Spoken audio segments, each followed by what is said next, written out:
Okay, we are back. I'm very happy to have on the Goldstein on Gelt Show Rex Sinquefield, who actually has his MBA from the University of Chicago, where he studied under the Nobel Prize winner Eugene Fama. And then Rex is known for one of the most popular investments in the world, which is index funds. And for those of you who are chess players, he is also one of the top names in the chess world for being one of the strongest advocates for chess in not only the schools, but in chess tournaments. Rex, a real honor to have you. Thank you so much. Pleasure to be here. So before we get into some of the business stuff, which I do want to touch on with you, tell me how you got into the chess world and why you think it's important for people to study chess. I learned when I was about 13. My Uncle Fred taught me. Then I went to high school in St. Louis, Missouri at Bishop DeBerg High School and played on the chess team and just developed a real interest in it and stayed with it off and on through college. And then right after graduate school, I decided to go into tournament play, and then I really got involved and started studying intensively. My wife at the time was working in Indonesia, so she was away for almost 2 years. So this afforded me a lot of time and opportunity to both study chess and to finish up writing Stocks, Bonds, Bills, and Inflation with Roger Ibbotson while having a full-time job managing and starting some of the first index funds in the galaxy. I see. So you had a lot of free time on your hand just because your wife was away. That's right. I did. And I put it to good use, I think. That is what's amazing, is so many people just waste so much time. So having been so involved in the financial world, do you think there's a connection between chess and investing? I'm not really sure. Chess does teach you to be thoughtful and teaches you to study, and certainly people investing their money should study and find out, that there is truth in the investment world. There is truth in the world of finance. And there is, as Bobby Fischer used to say, there's truth on the chessboard. All lies and hypocrisies are eliminated from the chessboard. So in that sense, if you have knowledge about what's going on in the world of investments, academic finance, then you can have an insight into how markets work, and that insight will propel you to invest in the right way, which is to avoid stock picking and avoid market timing and just sort of buy highly diversified portfolios like a market portfolio. And now, people anywhere on the globe can buy a world market portfolio for, 10 or 20 basis points total cost a year. This is absolutely amazing that it's available, but that's the way to do it. Yeah, no, the concept of trying not to outsmart the market, I think, is so critical in understanding what you're up against. A little while ago, I wrote a book with Susan Polgar, the former women's world chess champion, about how the strategies of chess could be applied to personal investing. And exactly what you're saying, which you have now summarized in one sentence, we were able to write in a couple of hundred pages. But it's so critical. So let's dive in a little bit more. How did you come up with this idea about index funds when you actually were involved at the time, I think, in actively managed money? Well, I was involved, but reluctantly so. Of course, I got out of the University of Chicago in 1972, and I applied to different banks and trust departments in the U.S., the top 5 in Chicago, several of the big ones in New York, several of the big ones in L.A., and I got rejected by all of them because I told them that there's this whole new theory of efficient capital markets, and this really is the way the world works. And for the most part, they sort of patted me on the head, and they said, "That's nice, honey, but that's not the way the world works." But the 5th largest bank in Chicago, one that no one had ever heard of, American National Bank of Chicago, they hired me. And after I was there 8 or 9 months, I wrote a memo and said, we really should start an index fund, something that tracks the S&P 500, and here are the reasons. And I gave them the philosophical reasons as well as good business reasons. And it took a couple months, but remarkably, the bank manager said, let's go ahead and do it. And I sit back and think, they took an enormous risk. They risked the reputation of an institution, which was really golden in that they were in the middle market in Chicago. They owned the middle market, and they put that reputation on the line for this, kid who was still wet behind the ears. But it worked out for them. After a couple of years, we got going. Then we were starting to bring in about $1 billion a year in pension assets, and took them from nothing in the pension investment business, the institutional business, to one of the top 25 in the country in about 7 or 8 years. But I think bank management deserves a lot of credit for being able to make that decision and take that risk. These days, certainly indexing and buying index funds is considered a staple of so many portfolios. One of the issues is that there now are so many different indices that people can invest in that it becomes, really difficult, if not impossible, for an average person to figure out where to invest. And it would seem to me as though just choosing one big index like the S&P 500 to put all your money in might be a bit of a mistake.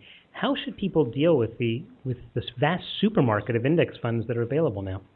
I think they should take advantage of it. They should basically try to buy the world market portfolio, not just the U.S. market portfolio, because the rest of the world stock market is bigger than the United States, and they shouldn't exclude that from their portfolio. So you can buy an ETH fund, which is based upon, ETH stands for the European Asia Far East Index.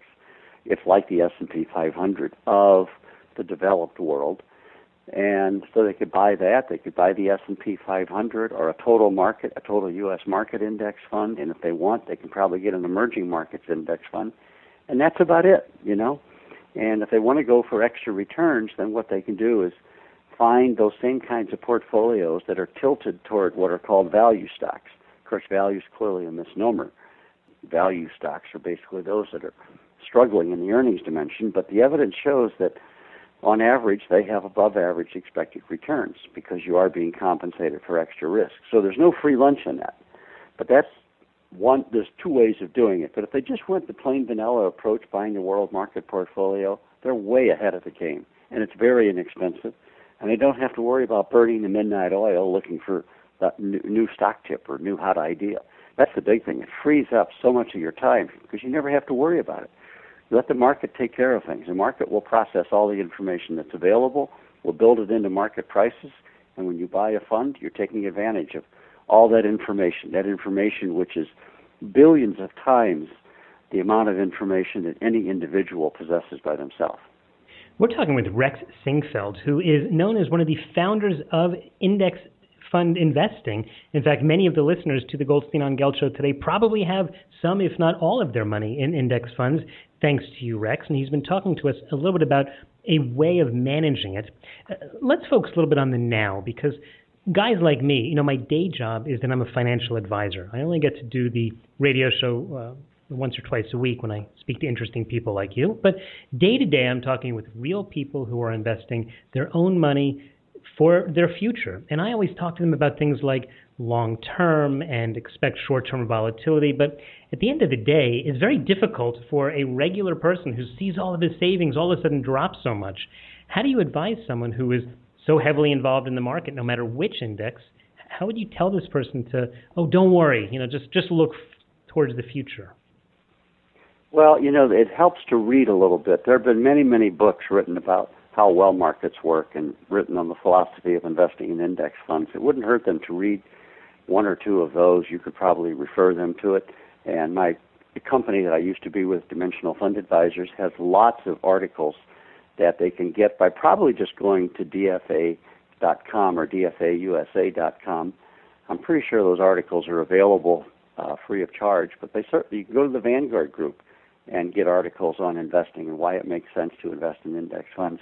And then why it also makes sense to not try to time markets. I mean, you can't time them. It's, as they say, as the late, great Professor James Laurie of the university used to say, market timing is a game well worth winning. It's just not a game worth playing.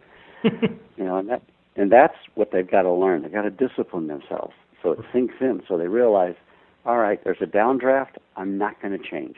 I'm not going to change my portfolio one bit. I'll just keep investing on a regular basis. The main thing is to save and invest on a regular basis, especially in the early part of their career. If they invest a lot in, say, their first 10 or 15 years, that means much more than 15 years later starting to invest. That compounding of interest is an amazing thing. And, Albert Einstein once said, the greatest invention in mankind is compound interest. Who's going to argue with Albert? Yeah, he's definitely a heavy hitter in that world. All right, so we're nearing the end, but I want to focus on perhaps what is the most important part of your life. And we've said that the legacy that you have set up has been index funds, but I'm actually I'm guessing that what you're probably more proud of is the philanthropy that you've done in helping and giving back to the community. And one of the things I've noticed about people who are very successful is that philanthropy is such an important part of what they do. Do you think it's really something only for the very wealthy, or is it something that helps anyone to get a better view on money by becoming a philanthropist himself? I think that it's a very good question, and the way you posed it is perfect. People should start at a very young age. Whatever they can give, doesn't have to be a lot, but find the causes that are important to them. Particularly, basically in their own community. Stuff close to home is going to be very important, and they're going to know their community better than they know the rest of the world. And they should try to help in any way they can. And I enjoy doing it. And if you're successful and you acquire a fair amount of money, they might be surprised to hear it's not that easy to give money away. You want to do it thoughtfully, and it does take work. Right. That's for sure true. We've seen that a lot of times. You'll see a family office, for example, to help just to oversee a donation once it gets to a certain size, so you don't feel that whoever you're giving the money to is just blowing it. Right. Rex, in the last minute, just tell what is the Show Me Institute, and why is it so important today? The Show Me Institute is one of many free market think tanks in the United States. This one is based in the state of Missouri, referred to as the Show Me State. It got that name in the late 1800s when a U.S. congressman from Missouri was speaking on the floor of the House of Representatives, and they were arguing some bill, and he said, "Well, I'm from Missouri. You're going to have to show me. You're going to have to prove it to me." And the name stuck. And so we do basically empirical research on free market approaches to all problems. We like to get market solutions for every kind of social and economic problem there is, and we focus very much on local and state-based issues. But ironically, the arguments we make, the evidence we put forth, the conclusions we reach, they apply everywhere around the world. So people would do well to go to the showmeinstitute.org website and read some of our papers on things that I'll bet are being discussed right now in the state of Israel. The exact same issues are being discussed. It comes up everywhere over and over again. Oh, that is true. And, we cover issues like school choice. That's very important for us. Freedom of choice in schools is critical. And then having a beneficial or low and beneficial pro-growth tax policy is something the state of Missouri does not have. There are only 9 states in the United States that do not have an income tax, and they grow like weeds perennially, year in and year out. It's the states that have the best pro-growth policies, and the single best pro-growth policy is no income tax. Don't tax income, don't tax work, and don't tax profits. And if you avoid doing all of that, you'll get more of all three. And that's what we're trying to persuade people on. It's not easy. It's a difficult thing. I remember reading once Milton Friedman says, changing public policy takes enormous patience. You have to be prepared to work hard for 50 or 60 years on any issue. And regrettably, I have found out that he is correct. Well, at least you've had the patience to work on it for decades, and we certainly wish you the best of luck in getting that information out. Rex, in the last few seconds, just tell us, how can people follow you, follow your work, and learn more about the research you've done? I think the best thing is just Google me, and I'm told there's a website. I actually don't pay attention to it, rexsinquefield.com, that is maintained by my PR staff. But the other thing is just Google my name, and then you'll see all of the causes, and they're basically charity causes, a big support of chess in schools. In St. Louis, we're in over 100, now up to 140 schools throughout the whole St. Louis area, teaching chess, especially in the inner city schools. And I think this is really important. It helps kids. It makes them think. We had recently a fellow named Demetrius Johnson, who used to play for the Detroit Lions professional football team. He's back in St. Louis, and he consults and coaches to 5 or 6 inner city African American schools. And for the football players, studying and playing chess is mandatory with him, absolutely mandatory. That's amazing. He said, I want these guys to slow down and think when they're on the field, and that's why he does it. Wow. And that same attitude is, I'll tell you, it's spreading everywhere in the world. We work closely, the St. Louis Chess Club does, with Gary Kasparov, and his mission in life is bringing chess to children all over the world, and particularly to young girls. For some reason, they don't take to it the way boys do, but it's beneficial to everybody. It helps you think. It teaches you that decisions you make have consequences. It teaches you can go to books and find and learn stuff and get answers to things. All right, well, that sounds great. We will put a link to your website and as well as to the Show Me Institute so that people can learn a little bit about more what you're talking about and what you're researching. Rex Sinquefield, thanks so much for your time. A pleasure indeed. Thank you very much. You've been listening to the Goldstein on Gelt Show with money maven Doug Goldstein. Doug's weekly radio show is heard around the world, but if you miss it, you can download the podcast at www.goldsteinongelt.com. The Goldstein on Gelt Show gives you up-to-date financial ideas so you can get on the path to financial freedom. If you'd like your questions answered on the air or off, send Doug an email to doug@profile-financial.com. It's your money for your future, so join Doug every week to build your wealth on the Goldstein on Gelt Show.